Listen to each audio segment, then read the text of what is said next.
record it and have it for others to see it if they needed to. And I guess I couldn't do two things at once. So my apologies, technology. All right. Captain Caveman. All right, there.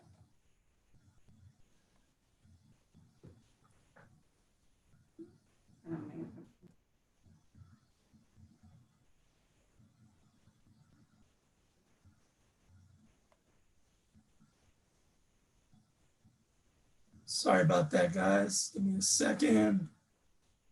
All right, here we go. I should be back up.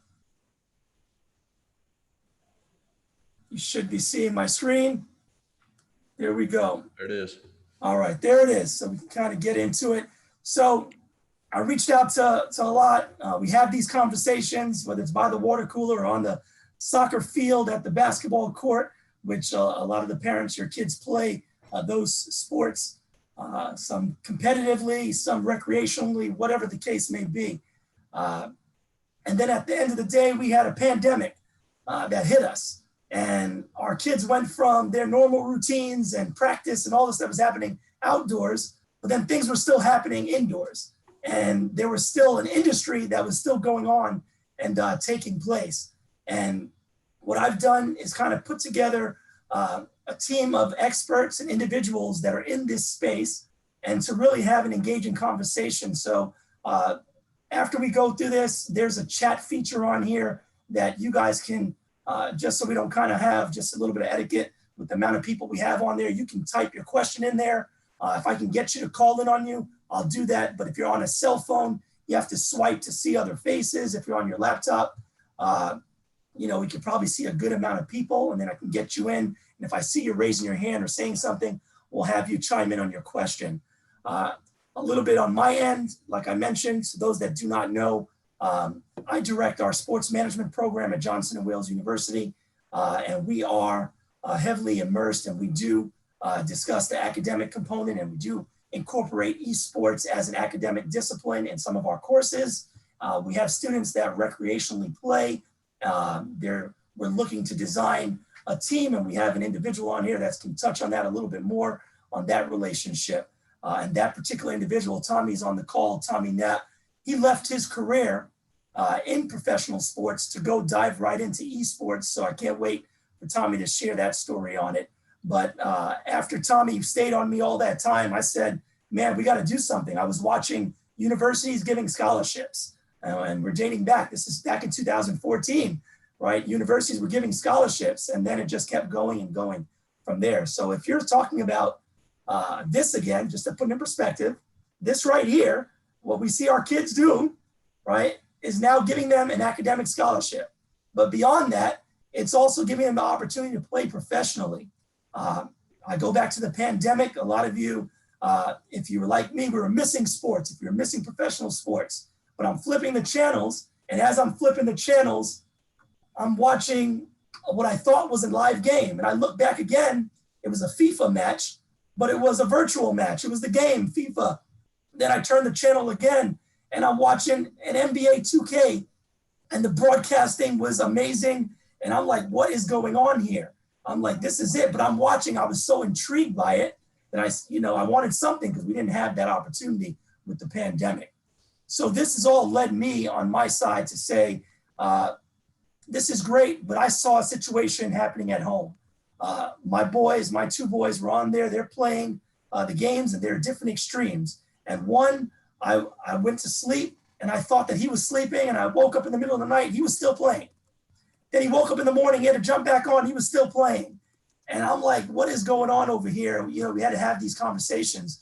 And I did a little bit of more research on it. And what is crazy, I don't know if you guys heard about this, but this is the World Health Organization. I'm posting this for you to see. And back just a year or two ago, they listed that gaming in itself, the World Health Organization, right, can be considered an addiction. They listed it to their list of diseases. So now as a parent, I'm like, oh my gosh, at what point do we say enough is enough? They're getting too much. What type of game is it? what's happening. And there's different levels that we're talking about. We're talking about as young as U8, and we're going all the way up to teens and young adults. But this was something that was alarming for me to see. And I'm like, I got to know. I have to see, what are the signs? What do we look for in this? How do we prevent this from going where it is? And everything, like anything else, there's a balance to what you do.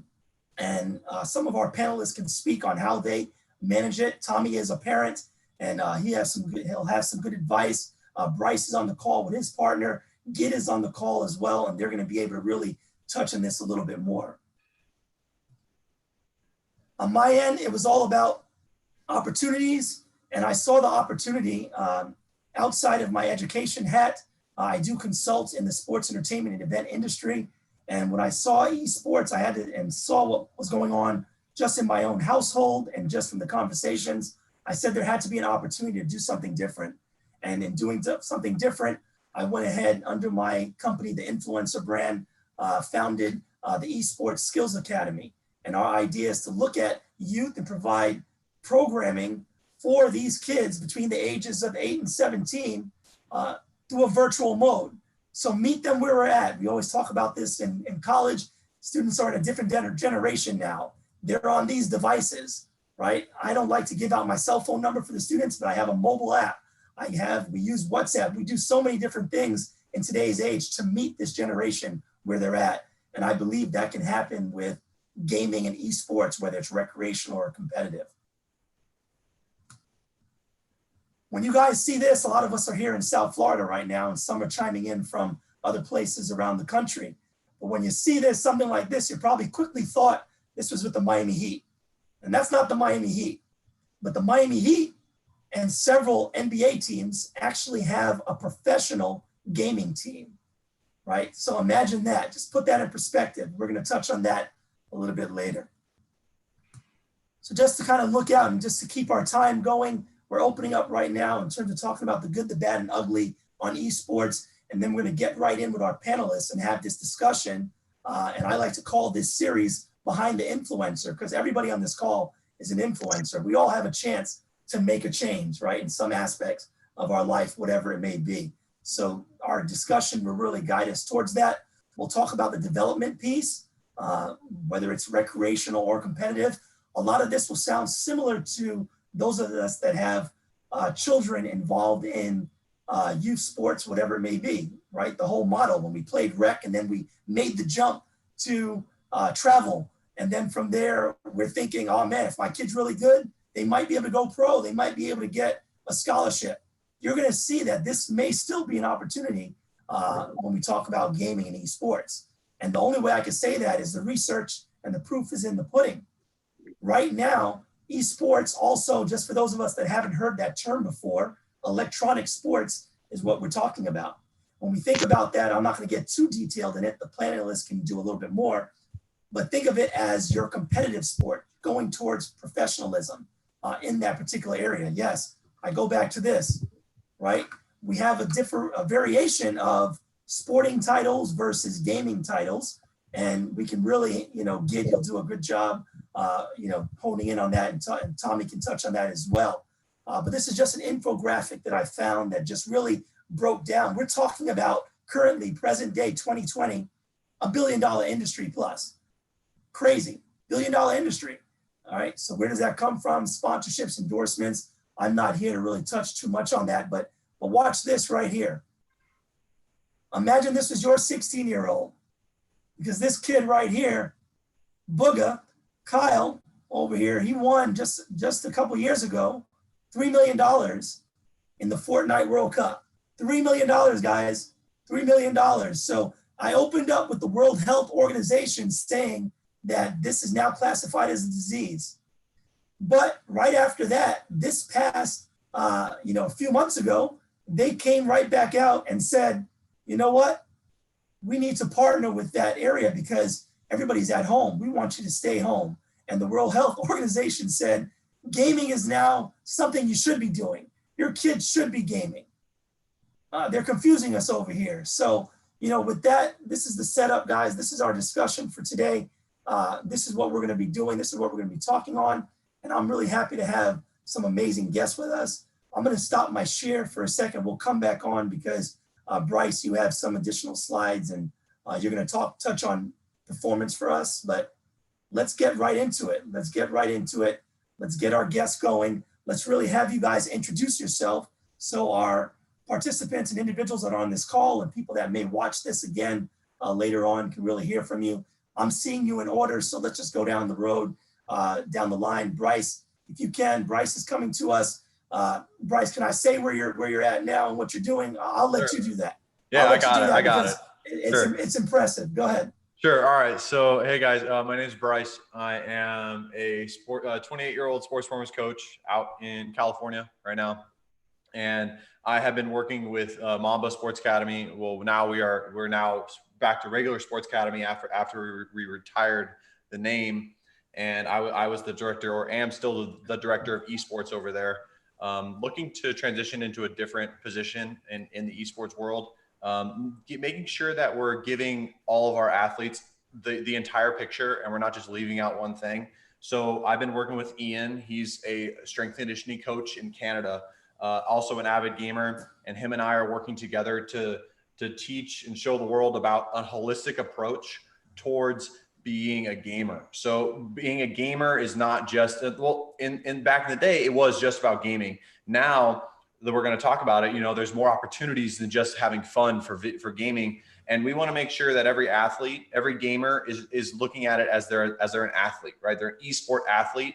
And that means having a team session. That means having group training. That means going over film. That means working out together. That means having a holistic lifestyle, a well-balanced lifestyle. And so Ian and I will be talking more about that later on today. Yeah. Perfect. Good stuff. Welcome. Happy to have you on board. So I want to reiterate for those that might have missed that, the Mamba Sports Academy, now called the Sports Academy. Kobe Bryant was influential in starting that. That was his academy. We talk about the Mamba mentality, and you guys saw the need to jump into this same space of esports. This went beyond basketball, beyond other sports, soccer, so on and so forth. So that just shows the level of importance this is. So happy to have you and Ian on the call. Gidd comes to us. I'm really happy to have Gidd as well. Gidd, I'll let you do your introduction as well, but just to kind of set it up, once you get to that professional level, Gidd is who you want to know. Gidd is the general manager of Simplicity Esports, but he's well-versed in this particular space as a college coach and a general manager, like I mentioned. So Gidd, we're happy to have you. Go ahead and tell us a little bit about your background. Yeah, thank you for having me. Like you said, I am the general manager of Simplicity Esports. For those who don't know, we were the first publicly traded esports company in North America, and our owner is actually one of the Memphis Grizzlies owners. So we have that NBA kind of affiliation. So I do work during the day. I work with a college in North Carolina for an esports program, and it's kind of cool to see a lot of these industry leaders here that focus on like the health side. So I might have to chat with y'all after. But in addition, I oversee a lot of the coaching and day-to-day operations for Flamengo Esports, which is the esports division of the Flamengo Soccer Club, which they like to tout as being the biggest soccer club in the world. So they're down in Brazil, right? Yep, in Brazil. Yep. Yep. So there's a lot of bridging between North America and Latin America right now. So that's kind of a fun thing. And we've been able to create a lot of like high school to college to pro initiatives through that. So that's kind of where I am right now. No, happy to have you on board. And on top of that, Gidd, you guys have about 41 different land centers, if I'm not mistaken. Is that right? Correct. Yeah. All across the United States. So for those that aren't familiar now, so I'll just put this in perspective, and some of you may have seen this. I was in Australia a couple of summers ago, their winter, but our summer, and I'm walking down the street and I see this venue that you can walk into, and all it was gaming. It was all for gaming in that, but they had a bar. There was a bar there was drinks, there was a restaurant, all this in one. Then fast forward, just to put it in perspective, if you've been to Vegas, Vegas used to have a popular nightclub called LAX. They actually knocked down and removed the nightclub to put in, this is at the Luxor, to go ahead and put in an actual gaming center. I think it's, Hyper, I'm missing their name, but it's an actual studio as well as an arena where they have competitions and so forth. So put that in perspective that now we're having public spaces that are dedicated to this. In our day, back in a lot of our times, we're talking about arcade. That was us going to the arcade. It's now 10 times over in terms of what they're doing in these particular public spaces. Great to have you, Gidd. Ian, go ahead and jump in for us. Yeah, so I am a strength and conditioning coach at Acadia University. That's on the east coast of Canada. I recently finished my master's at the end of 2019. So I did my master's of science in kinesiology, specifically looking at spinal biomechanics in athletes. So I was working with football players for a long time. Then I came back to the East Coast from school out west, started training some teams here. But in September, I actually went down to Mamba for a conference, and that's where I met Bryce, interestingly enough. And so he was working with their esports division there, and he had this idea, kind of a different way to approach gaming that was really, really intriguing to me, because I thought it was a really great idea, and there's no one out there that's taking the same approach as us. So yeah, I hopped on board with him. We're kind of developing this idea, and I'm looking forward to kind of expanding on that a little more later on. All right, I love it. I love it. So guys, everybody that's in here that can kind of chime in, we have an expert, panel. We have some real diverse individuals. Tommy just messaged us. He'll be back in a little bit, but we'll go ahead and get him once he comes back on and have him go and introduce himself and his background. But gents, let's just throw it out there. Responsible gaming. What does that look like from a youth perspective prior to going ahead and getting up to the teenage years? Right, and we're talking that U15, 16, 17, right? Because Gidd, you're getting them, they're probably coming to you as young as 16, 17, right? But Bryce, you're probably seeing different age groups as well, professional athletes, and you guys can really chime in. So when we talk about responsible gaming, what does that look like to you guys? Gidd, I'd be interested to seeing what your opinion on that would be, actually, with your personal experience with people that you've worked with. Do you want to start on that?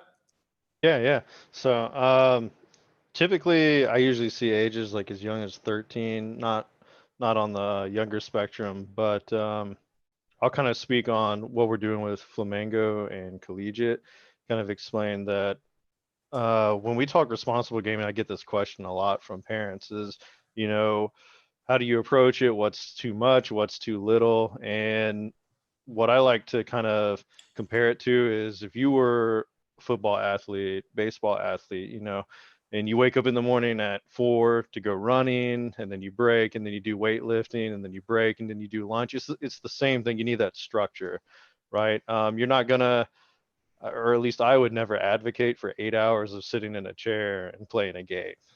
It happens, unfortunately, but I would never advocate for that. You need that break system. So that's what we push is like, hey, here's, an hour or 2 hours of practice, then we break, stretch, run, workout, food. It's all kind of in there. And in many cases, especially for our professionals, it's specialized. So there's not one correct way for everybody. We try to make sure that it fits your body style. You'll get, I've had former college football players, 350-pound lineman coming up, and if I told him, hey, you need to go do cardio for an hour, he's gonna look at me like like I no, what? He'll be like, all right, it was good. It was good. Yeah. So, he's out like. So that's kind of like an overall overview. I've had that happen. And then the skinny guy's not going to be doing, 200-pound benches. So we try to specialize it on the region, the culture, the age, very much so the age, and then what they can realistically do and is healthy. And I think that's probably where you really have way more experience than me working with the academy and everything. Yeah. It's interesting that you put it like that, and I know Ian's going to agree on this, but you have every single athlete is different, and it's a lot easier when for example, I'm a volleyball player. So if I was a volleyball player going to Ian, a strength and conditioning coach, to get better at volleyball, I'm hardly going to question anything he says because I believe that he's a professional. But if I'm an esport athlete going to a strength and conditioning coach, I'm going to be fighting all day long with everything that you're telling me. Like you said, it has to be specialized, and it's not just specialized towards that that individual. It's specialized to how they react to the situation. And when we come to responsible gaming, I don't like telling kids what to do, because they kind of do get some pushback, and it's almost like you're being their parent. And I need to address it from more of like, I'm a gamer, hey dude, I'm just here. I'm just giving you advice. This is what made me a better gamer. Hopefully it makes you a better gamer too. And eventually you teach them, you give them that knowledge. And then once they start asking that first question, then they're interested and they want to get into it. So being a responsible gamer includes, like you said, having a schedule, right? If you're going to game, if you have a free day on Saturday and you want to log 8 hours of gaming in, okay, let's do that. But let's put a schedule on it. Ian and I are working on kind of getting like an actual, all right, if your day is a 3-hour gaming day, this is how it's going to look. And then you will also get, within like a 6-hour day of training or whatever it is, you'll get a workout in there. You'll get an hour and 15 minutes of working out spread out through your entire day in little micro doses, as opposed to overwhelming amount. So it's showing these kids that it's giving them the knowledge, which will help them become a responsible gamer, because most of them don't have the knowledge, or they don't have, the willpower or whatever it might be. So that's when we come in as professionals to help guide the kids to making those better choices to be a responsible gamer, because there's only one thing that gamers want to do. It's game. And we have to convince them that, hey, I can make you a better gamer by not gaming. And then passively, their whole life gets better too, but they don't really. You talk to them about gaming, they're interested in the gaming stuff. Ian, so Bryce, we'll come back. We'll come back to the solution of how you do that, right? Because we have parents on the call. They want to know the how, but you gave the advice about a schedule, right? So Tommy, I see that you jumped in on this. I want to get you in because when we talk about schedules, I remember you called me. You have 2 boys that same thing. They played travel soccer, and that really got you leading into. You saw them gaming as well, and you were able to implement a strategy for them to be able to game as well as still, do their schoolwork and maintain a lifestyle. But let me give you the opportunity, Tom, if you can introduce yourself and let everybody know how you got involved with esports. Yeah, sure. Thanks for having me on, Craig. I come from the traditional sports world. Before that, I was actually in the travel world. So I used to take kids all over the world. I was a student tour operator. So I've taken more than 10,000 kids around the world to places like Paris and Rome and New York City and Washington, D.C. and Toronto. Excuse me. And then when I had my first kid, I didn't want to be traveling all over the world. So I decided at that time to get into something else that I would enjoy and that would keep me home. And that happened to be sports. And I got a job with the Miami Dolphins in traditional sports, worked in traditional sports for over a decade. The last thing I did was working with the Miami Marlins. I created what's called baseball to business for them. It was a kind of like an internal chamber of commerce for the Miami Marlins that helped their season ticket holders and sponsors get a return on their investment. So it was the most dynamic and comprehensive business program on all of pro sports. And as I was doing that, a lot of what I was doing, and I was working with you at that time too, Craig, is I was trying to build content into that. And so I had to have different topics that I would cover. So we did stuff on cybersecurity. Always real estate is very important down here in South Florida. So we did that. But across my radar kept coming gaming and esports. And I breaking up a little bit, Tommy. Jerry Jones and Mark Cuban and the Cronkies and sports owners getting involved in. What's that? Did you lose me? You're just breaking up a little bit, just You're a little good bit. You're good. Yeah, you're good now. Am I back? You're back. Okay. All right. So and it's a little bit longer story than that, but then I saw it and I said, I got Derek Jeter had just bought the team. I figured everybody was going to get cut. I actually didn't get cut, but I was looking at how am I going to get out and get into esports and gaming. My kids were 8 and 11 at that time. I have 2 boys, and exactly what you guys are talking about. And I missed the question itself, but they were gaming, and I was looking at it. And a lot of the moms at that point, this is 3 years ago, were saying, we got to get these kids off the games. They're gaming too much. They're not being social. They're not hanging out. They're not. And I was like, wait a second. If you go into that room and you look and see what they're doing, they're actually being extremely social. They're doing a lot. And in fact, they're more social with each other worldwide, and especially in this pandemic. Like right now, when we all had to pivot, it was easy for my kids to pivot into this. They adapted very well to this type of community. So I've got a long background, and I've been in 3 years now in esports and gaming. I host a podcast, so I talk to people all the time about every different facet of what's going on across esports and gaming, esports just being the top of the pyramid and gaming being everything else, really. I'm excited to talk to Bryce because I just saw some of the stuff he's doing with Mamba, and I know they work with Access Replay up in Atlanta, doing some really cool stuff up there. But kind of to your question, I think, and that gives you really broad strokes, and it's very brief about what I just talked about. I'm a parent first, right? I'm a parent first. And I still, on a daily basis, am going through this conversation with my wife and our two kids. And it's been in school. Our kids were in school. They had to get all the schoolwork done. They had soccer practice 3 days a week. They had soccer games on the weekend. So there was a lot of gaming that was just in their free time. But guess what? When the pandemic hit and now it's summer, now it's all free time. So now that it's all free time, how are we going to structure our day? So as I kind of came in at the end with where Bryce was talking, where it's not just 12 to 14 hours straight of just gaming, because they will, because they get caught up in it. And I can see it now. I mean, there's so much more than what a lot of parents think of as just, somebody getting on the game 15, 20 years ago, which was Pac-Man or Donkey Kong or Madden when it first came out, which was really one on the game. It wasn't 1v1 with somebody else, and it wasn't definitely this collective that we have now in Fortnite, where Fortnite's more than just a game now. It's a social media channel. So there's so much going on. So to the point, and I think Bryce said, I've always been, because I'm a parent first, holistic about my view in the space. So it's about if they're going to be on, especially in the morning from 9 to 3, I'm creating the summer just like a school day when we were in school, and that is from 9 to 10 or 9 to 11. If you're on the system, we're going to be doing something that's going to be game design, game development, coding, something along those lines. There's a number of really, they're free, and some really good places that you can go to get material that the kids can work on. One of those, and it's not Games for Change. I can't think off the top. Yeah, it's Games for Change. If you look at Games for Change, their student challenge is all about solving real world problems, and they do it by gamifying it. So they'll take, like, for instance, right now we're going through this issue with the pandemic, but also racism right now.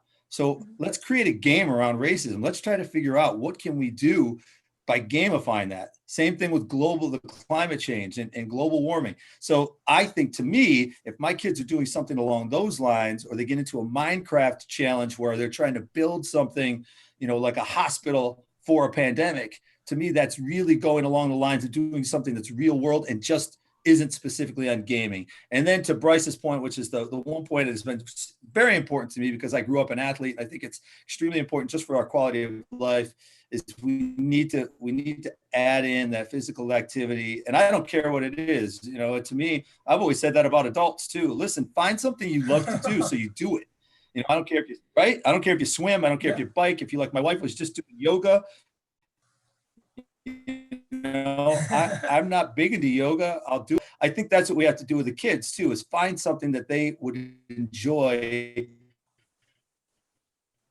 that's fun, so that when you say, okay, you're done with these 2 hours on your machine, get Bryce said an hour and a half. I mean, Tom, you get an hour and a half minutes to me. You're breaking like, up a little bit. Okay.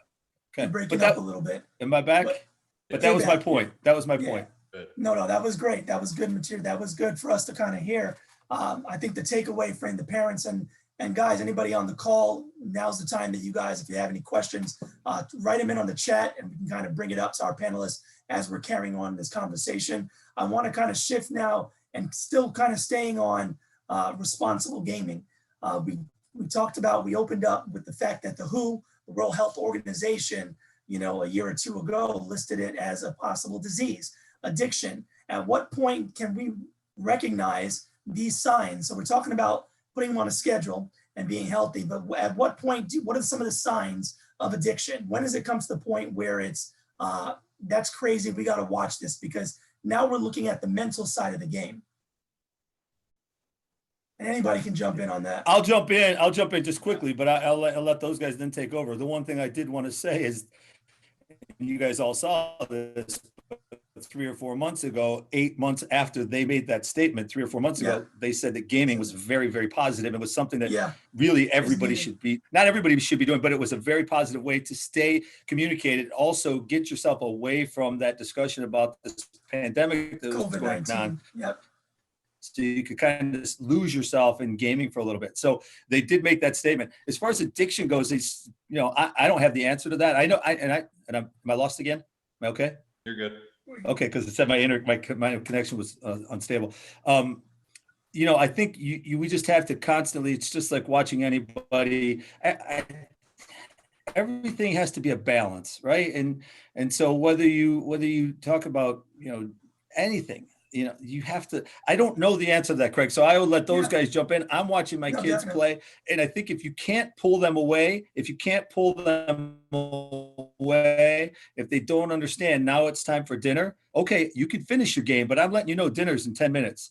Okay, you can finish your game, but when I pull you away in 10 minutes, it's time to stop. At night, listen, if it's 11 and I tell you it's 11, I might let it slide a little bit, but you can't stay up till 4 a.m. every morning gaming. When that starts happening and where you start seeing the bags under their eyes and that kind of thing, that's when I think you need to step in as a parent, and you really got to be like, okay, hold on. This is affecting you. This is affecting you physically and mentally.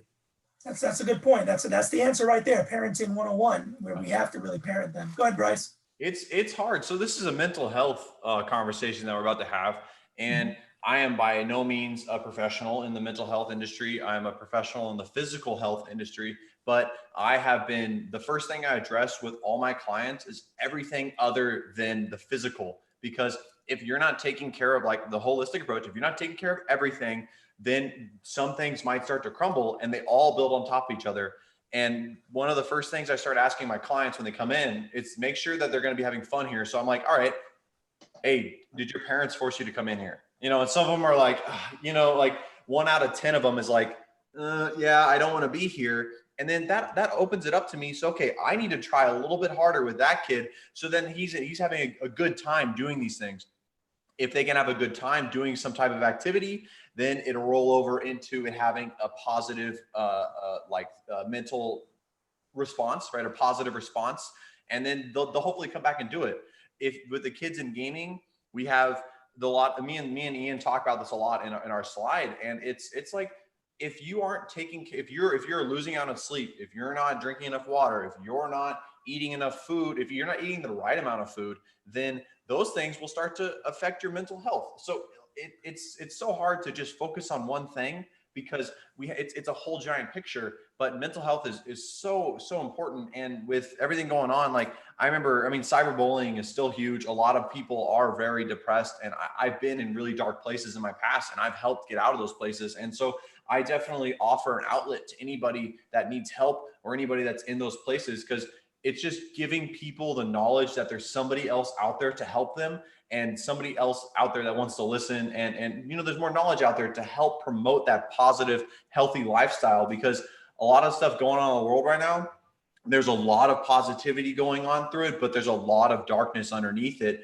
And those are the people that probably don't have the more of the healthier mental lifestyle. And there's so many things that the positive can be doing to help play an impact on all these other people's mental health. And even in the kid world, I've worked with a few kids. I don't want to call it like secrets, but it's just like tips that I give them, tips on breathing, tips on refocusing. I don't know if any of the parents understand what getting tilted means, but it means when you make a bunch of mistakes in the gaming, and then you keep making another one and another one and another mistake, and then you get tilted, and then that's when a kid like hits his keyboard, right?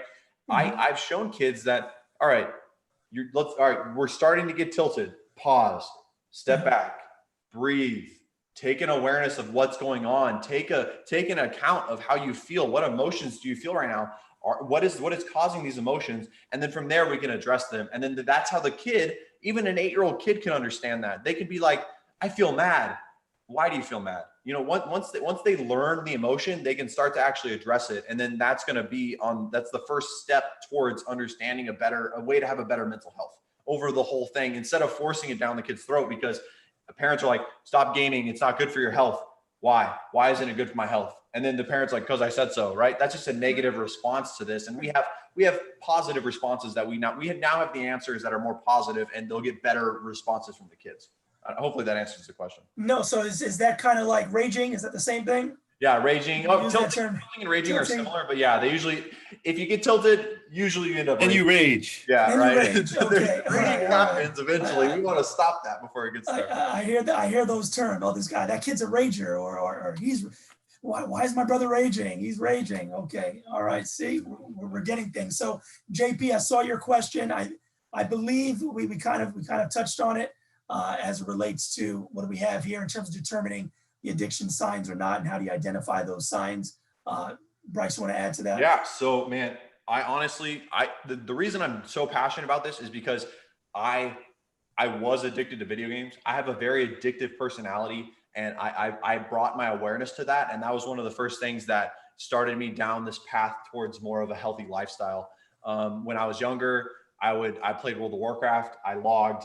I have over 1 year on one character alone. So I have 365 days where I've sat in a chair. I know, Ian, you're laughing at that one, dude.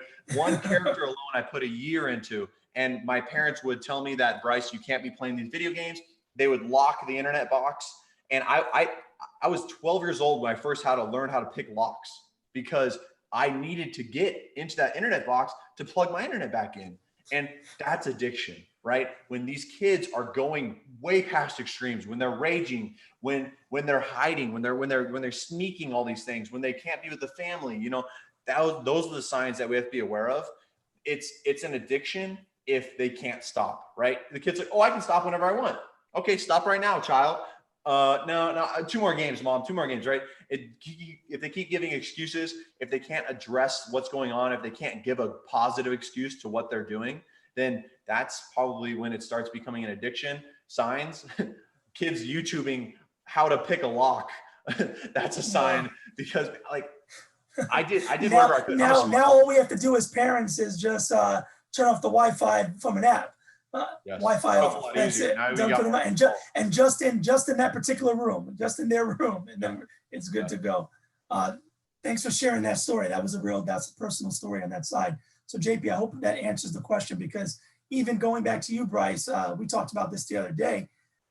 You believe that you have injuries, right, at 28 years old, right? So now we're talking getting into performance side. You believe your injuries that you have, if you want to share, if you're able to share, Yeah. right? And that's and you're saying it's coming from those years, your younger years of gaming. Yep. My lack of movement is the easiest way. Ian, you probably can agree with me. If a guy sits in his chairs for 8 hours a day, and then he comes and tries to train with you without doing any warm up or any prep for the movement, like how good of a performance is he going to have? How high of a chance of injury is he at? Like, Ian, isn't it just like you got to warm up these? If I sat in a chair for 8 hours a day, how long would that warm up be before a workout with a kid like that, Ian? Oh, that's a tough one. Yeah, because like, you know, what we're trying to do, it's definitely important when it comes to, you know, creating balance. As Tommy kind of mentioned, we have to have balance between, you know, that sedentary activity and physical activity. But obviously, you know, if someone is sitting for 5 hours, I don't expect your kid to go work out for 5 hours. That doesn't make any sense. But we know that exercise can be very, very potent in its effects. You know, warm up and then versus trying to get an actual training effect, slightly different. But yeah, if you're sitting down for 8 hours and, you know, everything's going down, all these like kind of different levels within your body are decreasing, your kind of cerebral activity depending on the area of your brain. And so when we actually get them doing physical activity to kind of get your brain and your muscles kind of recruiting the way we want, we have to go through specific series of different movement patterns to make sure our brain is basically recruiting those muscles in the pattern that we want. It's kind of the same as with you know, a sport movement. We're not just training, you know, the chest muscles, we're training a push movement. Okay, because there's a lot of coordination that goes on between different joints, different muscle groups to kind of be effective in what we're doing. So that's kind of a similar approach, not quite the same, but a similar approach that we're trying to take in terms of using activity to actually assist in gaming performance. Yeah, well, So, I mean, I went 8 hours in a chair, and then I would literally lace up my soccer cleats on the way to the game and be late to the warm up because I was gaming too much. And then I'm not warmed up. I would go play a whole soccer game. I would not cool down or stretch. And then guess what? I go right back to doing. oh, mom, I don't need to work out. I'm cooling down. I just had a hard game, like a whole day of gaming, on a soccer field. I played for 1 hour. I'm going to go back to another 4 hours of gaming. So on a Saturday, it's like 1 hour of soccer, 12 hours of video games when I was growing up. And it just put me into a very, very, I got a doctor coming to my house tomorrow to work on my hip, and it's not doing good. And I want kids to avoid this. It's just like, if I can get a kid to stand up one time in an hour, just because he realizes he needs to move a little bit, like that's a huge win in the whole scheme of things, because it's giving them the awareness that they can stand up one time. And if I was like right now, I'm at my standing desk, if I can stand, I can stretch. I can literally stretch and play video games right now. Like I'm not going to be stretching in the middle of a Fortnite battle, but I can stretch in between every single game. I can add these little things every single day. I did the math on this. If you have a kid and he probably plays about 50 games of Fortnite a day, if that kid did 5 push-ups between each game, was that 250 push-ups a day, right? Or if he did 10 push-ups, 500 push-ups a day, like you can do these little things in between every game and the kids can have actual results. If you did 500 push-ups a day, you're definitely going to develop some type of chest muscles. If you did 500 pulls a day, you're going to develop a strong back. Like it's these little things you can do every single day. And Ian and I are working on putting that together to have a curriculum that people can follow and not have to, and have a lot less questions. It's more like, oh, wow, this makes sense. I'm going to do this. Hey, Craig, can I jump in there for a second? Yeah, go ahead. First of all, I wanted to know, it says Gidd on my screen, Gidd. Yep. Is that right? Is that how you say it? Yeah. Okay, cool. So I don't know if you want to jump in after I finish here, because you're the only one that I see on the screen. And to Bryce's point and to Ian's point, we're talking about the physicality of it. And one of the things that so many people overlook, and that is a pun intended, is your eyes, right? And so here we are. And the reason I bring this up is because this guy, Dr. Dan, who's the Florida Panthers doctor, he is also getting into gaming right now. And when he told me this, I thought it was brilliant. He called it 20-20-20. And originally I thought it meant 20-20 vision. And I was like, yeah, of course it makes sense if you're a gamer. He's like, no, when you game for 20 minutes, you stand up for 20 seconds and you look at something 20 feet away. And when you do that, it recalibrates your eyes, it relaxes the muscle, because otherwise your eyes are like flexing all the time. So the eye muscle is working out all the time. And so one of the things that you can do, to Bryce's point, which I thought was great, now if you stand up and do your 20-20-20 every 20 minutes, and then you do 5 push-ups, damn, over the course of the day, that's actually going to be pretty good, right? But my biggest point of this was that's the rest and recovery side, but we also have to be preventative. And when I look at Gidd, he's the only one on this whole screen right now that's wearing protective glasses. I think they're protective glasses, right? That gets the blue light out. Yeah, they are actually. They're prescription, but they also have intentionally to protect from blue light. And I need to get new ones. The film's actually coming off because I didn't take care of them. So that's the number one tip: take care of your equipment, or it's not going to do you any good. But yeah, no, that's pretty cool. I've never heard that phrase, but that's actually something I do about every 30 minutes. I didn't used to do. I actually have a timer on my phone when I go to game now, where every 30 minutes, as long as I'm not in game and I'm not going to throw the game away from my teammates, I'll get up and just kind of walk around the house and get like some water, just get out of the light. Like, you can't tell because I've got the background right now, but my room is very dim and that is not good. But my workspace is very well lit. So I try to keep that and make sure I'm not ruining my eyesight by the time I'm, in my 70s or 80s. So no, those were good points. But the thing is, from what Dr. Dan was saying, it's like 40s. It's what's happening is that everything in your eyes is accelerating. And it's not just from gaming, right? It's from the computer screen of your eyes degenerating by the time you're 50 or 60. That's happening like at 35, 40, 45, because people aren't protecting their eyes. So that's just another thing that I think is really important for parents to know, because so many people overlook it. And I really believe just the gaming community is just really starting to get into it now. I think the glasses have been out there for a while. I think the glasses have. Thanks for reminding me.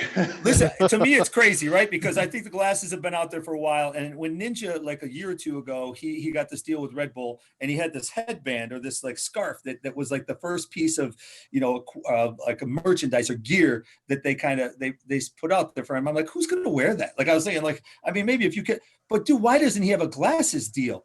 I mean, if he had a glasses deal, every kid, like if they were cool, every kid would have a pair of glasses, and it's so important. And then he would also be, cause related. Then he'd be protecting the kids as well. So to me, I'm just surprised I haven't seen an actual influencer or content creator get involved yet with a glasses deal. I think that's coming up soon.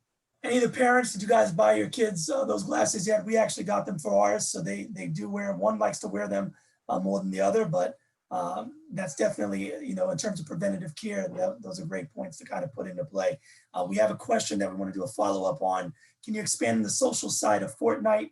It seems that they have intentionally made it an integral part of the success of the game itself. I'll do it. Who else? Go ahead, Bryce. Who else plays Fortnite? Anybody else here? I try. Very bad. It's actually my least favorite game, but I recognize it. You recognize it as a video game still? Yeah. So the social side of Fortnite is really interesting. It's very dynamic. It allows, it's kind of like a merge of Minecraft, which is that creating a reality for kids to go into and be in role play possibly and be a new person, or maybe be the same person but just in a different reality. And then Fortnite involves, so there's shooting, there's winning, there's tournaments, there's strategy. There's a lot more to Fortnite than most other games that people realize. But I'm not sure if you're talking about the social side, like tournaments and arena, and you having to play with your teams consistently through the week to make so Gene, JP, if you could, are you talking about like the tournament side where there's potential for money, or are we talking about the social side where these kids can go into this reality, play with each other, just have fun? Because the social side, more the social side. Okay, so the more the fun. Okay, so it's funny because I do Fortnite more for the competitive portion, more for I do have teammates that I meet up with and we play together.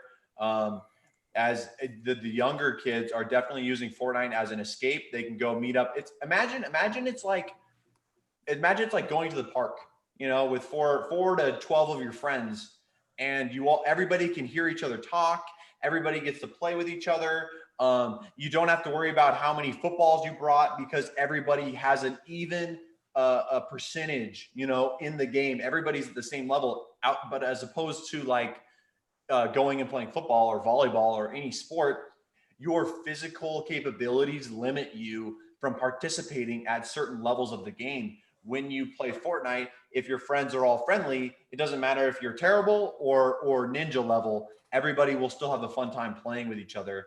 And it's definitely intentionally done that way from Fortnite because it allows for more consistent or more consistency, and possibly as well as like some structure that could be integrated into it, but nobody's really doing that, strictly.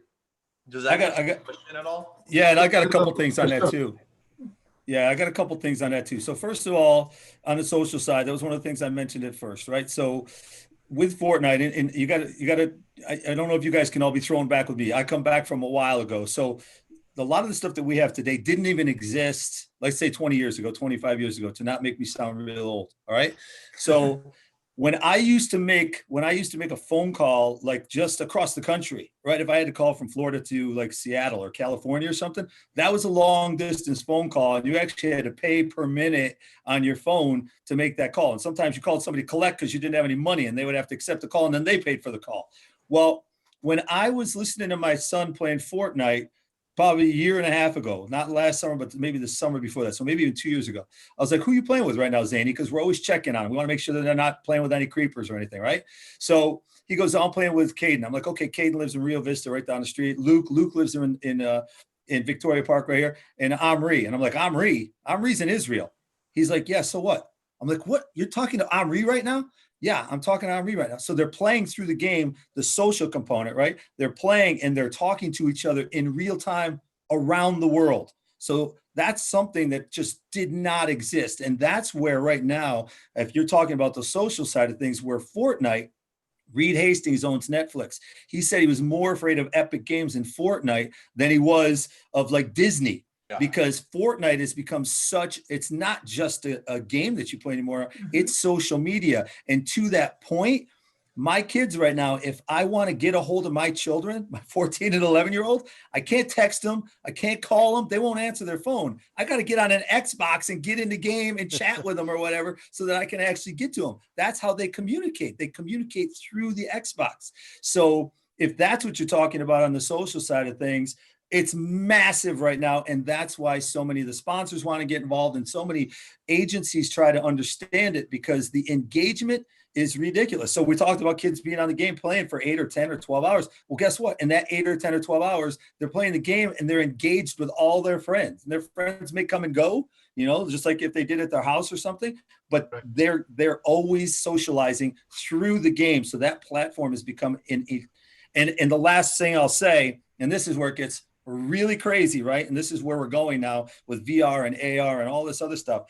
If you guys have seen any of what they're calling the metaverse right now, right? The metaverse, which Fortnite is kind of leading that charge. When you had Marshmello doing the concert in Fortnite and you had Travis Scott doing the concert in Fortnite, that has absolutely nothing to do with the game. Has nothing to do with the game. It's a concert. It's entertainment. It's music in the game. And they have 21 million people jump in or something like that to watch the concert. I was going to say that. Did you see just today on the 2K game, they've embedded the whole George Floyd. They're giving them T-shirts for all the kids to wear, and so that social aspect definitely comes into play. And that's the good, the bad, the ugly. Our kids are exposed to this, but at the same token, they're still able to connect with each other, right? Non-traditionally, they can pick up the phone and call, but they're doing that. But we have to remain responsible. So as parents, we need to make sure that we understand who they're speaking to. Do you know that kid in Israel? Are they speaking to a relative, a cousin? Who are they doing? Who are they having these conversations, these side chat rooms with? So we have to kind of, look at it from both perspectives. You were going to say something, Ian? No, I was just agreeing. I think the concerts they put on are just a demonstration of, how much social interaction exists within the game, and, what they can really do with their platform that's not even video game related. I think it's amazing. The last thing I wanted to say on this social side of Fortnite is, imagine if you're picking up a kid from a birthday party and they're having the best day of their life, and you're like, all right, Timmy, time to go. And Timmy he gets mad because he's leaving his friends. So the brain doesn't know the difference between a picture and reality. So just because a kid is playing a video game, but in his mind, he's in a room with 10 people, right? His body, you get the same exact emotions, or not the same, but very similar, making a phone call to the one you love as opposed to talking with the one you love in person. And so that's where this emotional connection to video games comes in, and how it's so successful on the social side, because I can at any time of the day hop on a video game, and 90% of the chance at least one of my friends is going to be on, and that makes me have so much more fun playing the game than it does playing by myself.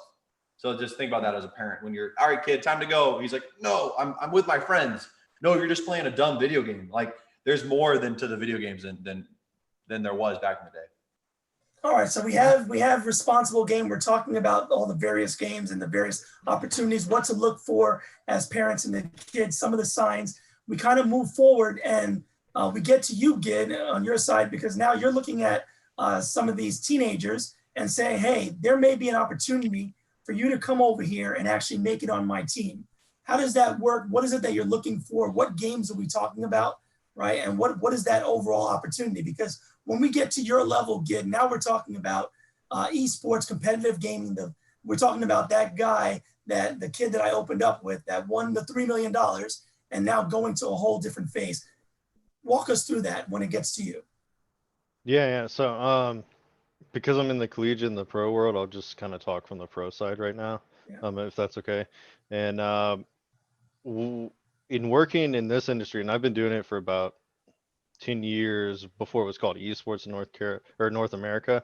And it used to be just like the Wild West. Like you played with your buddies, you were the couch warrior, and then you showed up to a game or a tournament and you happened to win and you got lucky, right? You got lucky, somebody noticed you and you moved up. But nowadays, for Simplicity and Flamengo, we're looking at it very much so in like a traditional aspect, like because all these kids, these players are entwined with the internet. You were talking about how like, hey, like to get a hold of them, you got to message them in the game. Well, that also means their stats are there, their videos of their gameplay are there, their rankings are there. So we have a team, including myself, that when we're scouting a game, whether it be Fortnite, League of Legends, Overwatch, Madden, the list goes on, we have to build kind of a scouting group just like you would in traditional sports and kind of scour the rankings and see, who's at the top. Sometimes, it's somebody our age, like 30s plus, they're out there schooling the kids. And sometimes it is a 13, 16-year-old kid. And once we discovered that, especially if you're underage, that's when the parent gets involved. But to give you an example, Flamengo, our top laner for our League of Legends team, just turned 17. He had never played at this, what we would call tier 1, so like an NFL, NBA level prior to this. But he's finishing high school. They're done with the summer, and we scouted him from him playing online, playing with his friends in an amateur scene, and statistically, we were able to pull together and kind of project what his future would be, just like LeBron James coming out of high school, like, oh, hey, he's going to be great, he's going to be huge, and now you're looking at today and he's one of the best basketball players to ever play. What are those skill sets that you're looking at that determines that? Is it just strictly on performance and the level of where he's at? He ranks number, whatever it is, so that means he has to be great. Yeah. So that's the first. That's how you get the door open. Really, you look at the numbers. Like typically, somebody who's going to make pros in that, depending on the game, like the top 5%. So League of Legends, you're looking at less than that. But Fortnite, because of how accessible it is, it's closer to that 5, maybe sometimes 10%, depending on what part of the world you live in. But that's kind of the entry to it. We go, hey, they look great on paper. Then we start the discussions, like see, who you are as a person, like where you're at in your life, how mature are you? Obviously, a 16-year-old kid, or what you would hope, a 16-year-old kid would not be in the same place as a 25-year-old, right? Like you would hope the 25-year-old has more life experience and can handle himself. That's not always the case, but you would hope that. And so then you have to understand, okay, if we're going to assign this kid to a 6-figure salary, what do we need to do to help them be successful, right? It's not just, hey, we're picking up whoever's the best online, but who do we think is going to be committed and is really looking at this like it's going to be a career. I just want you to stay right there one more time. You said you sign him to a 6-figure salary. So that's not even based on him winning a tournament or an event yet. So for our parents and everybody else that's listening, this is now a viable career option.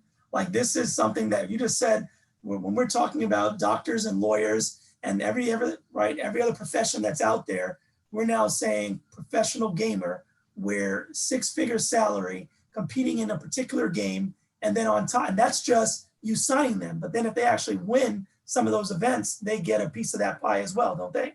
Oh yeah. We're talking at least in Latin America. So for this team, no less than $500,000, winning. If you go to Worlds, we're talking millions and millions of dollars. Years ago, Dota, their championship, not only did they include money, but they fundraised, and I think that broke $21 million. So the winning team on that took, I think, an 80% cut of that. Which is I thought it was insane. like 26 million Or 26, it was insane. It's insane. They break the record every year. Every year they break the record for the amount of money that they have as prize pool. And it's getting bigger. Like this is Still not growing. going to It's stop. not stopping. I think Riot just announced they do League of Legends, Valorant.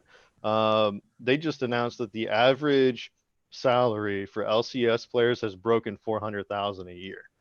And the majority of these players, you have to be 18 to play on the professional roster. That's not counting their academy level. So you're talking 18 to like 23-year-old players now making almost $500,000 before sponsorships, incentives, anything like that. So, it's been huge growth from 5 years ago where it was maybe 50,000, So we're going to say, we're not going to go too much deeper on the sponsorship. We know that brings in a lot of revenue, but we're going to keep it back focused on the level of the kids, right, and the parents. And really, I want to kind of take it back to back on the responsibility side, 'cause a lot of the games you're mentioning and those titles, as parents, some of us have concerns with too much violence coming about, right? Too much shooting, too much this. You'll hear a school shooting, and then the first thing that you hear is because he or she, that individual, was stuck in a room playing too much of these violent games. What would you guys say to that? So there's actually some research to show how, gamers that actually play these games, basically their brain activity changes the more that they're involved with these, say, violent games.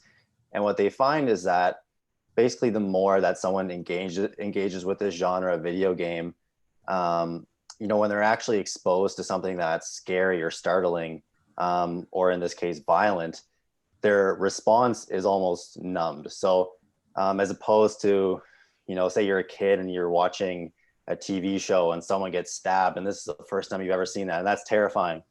But the more you're exposed to it, you basically just, their response isn't the same. It's like anything else, really. If you're overexposed to something, you don't respond in the same way.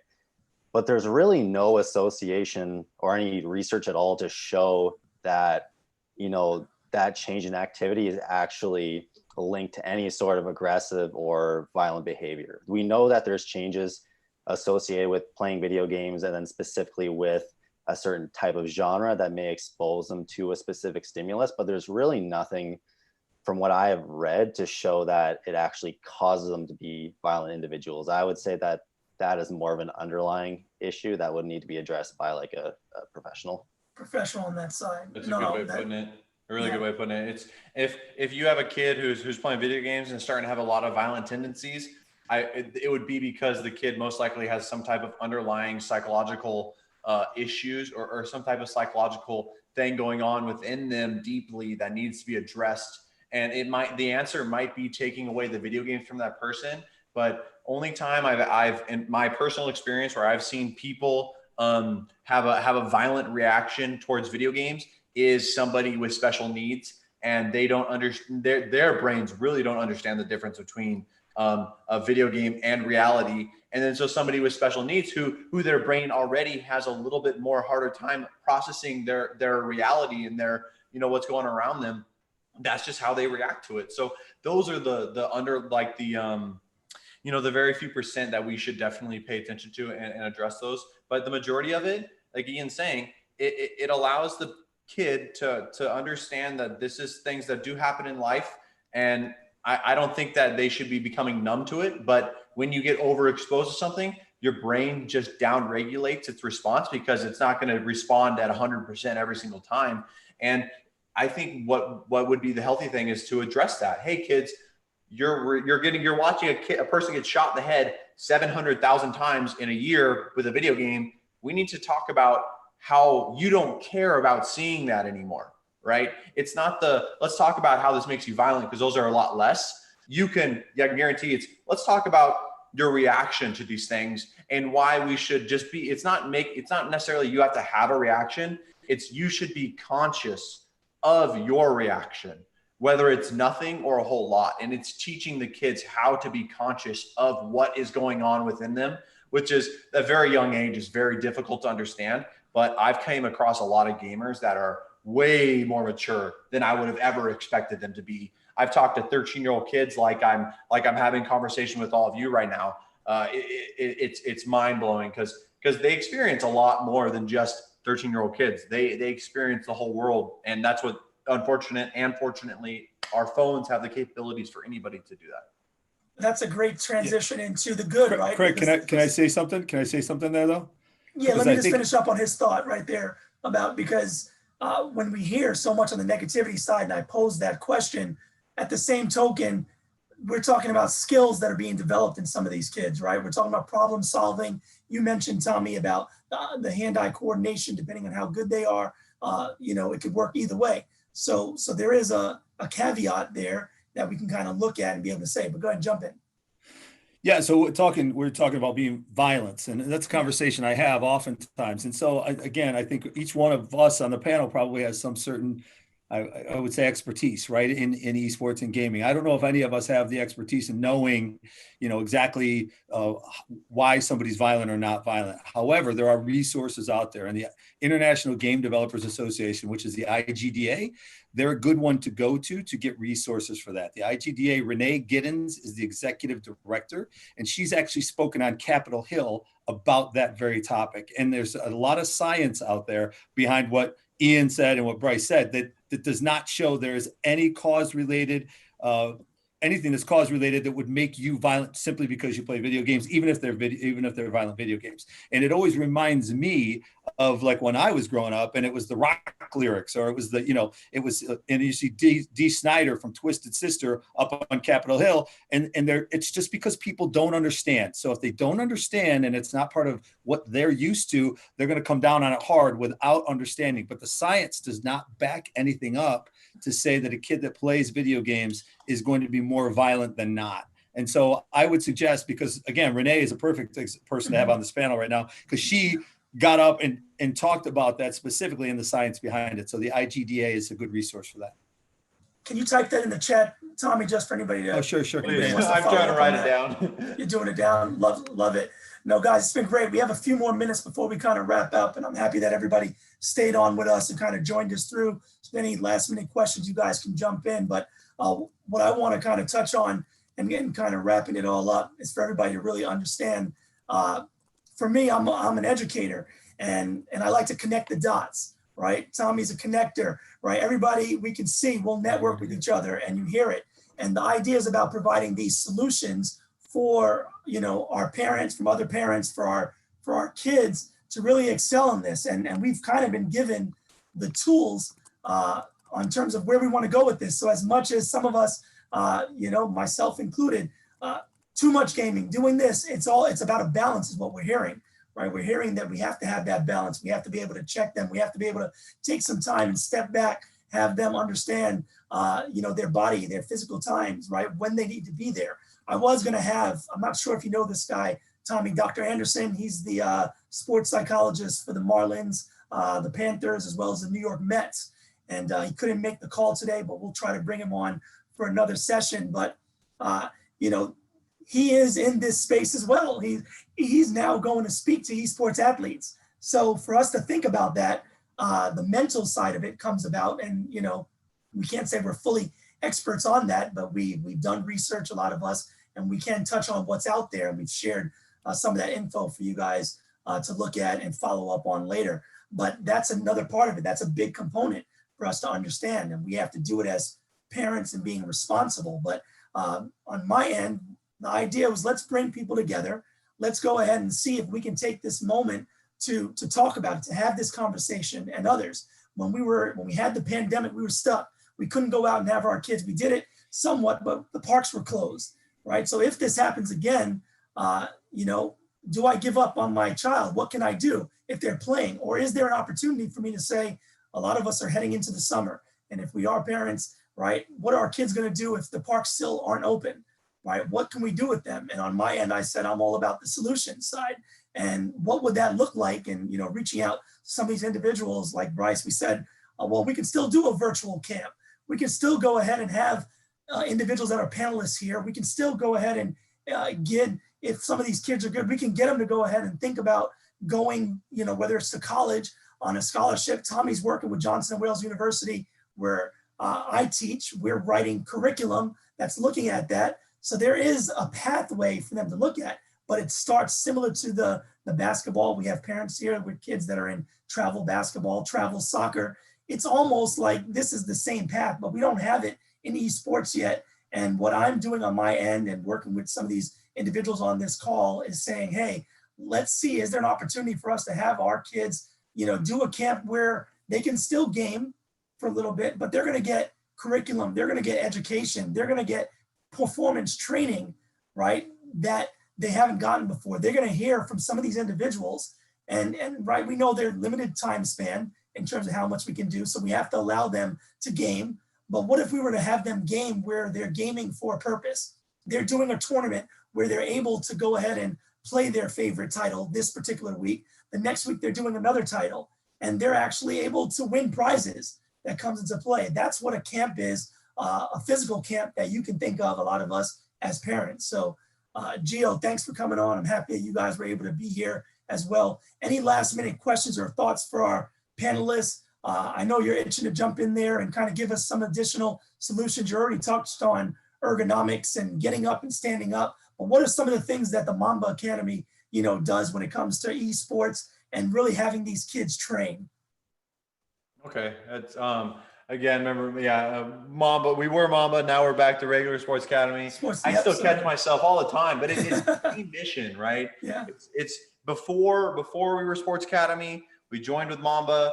We had the same mission. That's why we became a team, and then now we retired the name with the same mission going forward. And like I was saying, the first thing you can do is just educate and give some knowledge to these kids, to hopefully that you can help them internally make that first conscious decision to live a healthier gaming lifestyle. Easiest things to be doing for people that work at home is to create a stand-up desk. You don't have to get fancy. I got lucky with the stand-up desk that I have. It was literally in the house that I moved into. Before this, I had about 7 boxes stacked weirdly so I can have my keyboard, my mouse, right? But it's about getting creative. And for kids gaming, yes, I do understand that I'm a better gamer when I sit hunched over, zoned in. Got it. I'm just better in that form. Hopefully we can help you understand that that's not the reason you're better. Okay. You're a good gamer because of your brain's ability to function at those high levels, not your physical position. Yes, how your arm is does help you game a little bit, but we would address that. All right, let's see if we can get you to be in a better posture for a little bit longer period of time during the day. Let's show you some little things. I don't know if you got, I finished my whole bottle of water while I was here. It's like, hey, there we go. Hey, there it is. Drink up.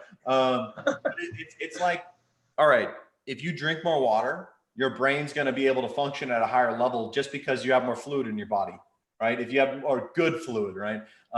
And then let's say, all right, let's talk about nutrition.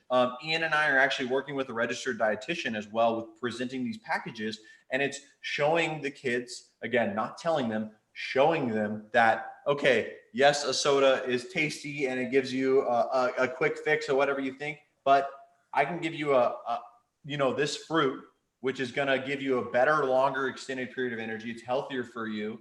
And again, it's about knowledge. Ergonomics, that's definitely something that is important to me for the spine, right? I usually start with my kids. I'm like, who likes their spine? And they're like, what? Of course I love my spine. And I'm like, all right, then why are we like this? And then you see all the kids go like, right? I did not tell them what to do. I just brought it to their awareness, right? And that's what we do the best at Mamba or at Sports Academy, is bringing to your awareness, teaching you how to be the best version of yourself you can be, not us telling you what to do. No, I love it. So parents, everybody's on the phone, on the call, I put a poll up there, and if you guys can just take a second and just, we had a really engaging conversation today, and I posed 3 questions. If you can see this, I'm gonna launch it right now. Yeah, they are. There it is. And if you guys can just fill this out for me, and we'll kind of close out. Have you heard of esports before? Yes, no, you're not sure. Just to see who we have. So have you heard of esports before? There we go. My child is a recreational or competitive gamer. And then I'm open to having my child attend a virtual esports bootcamp, clinic, or academy if the curriculum and programming is cost effective and will help my child remain physically active as well as mentally fit.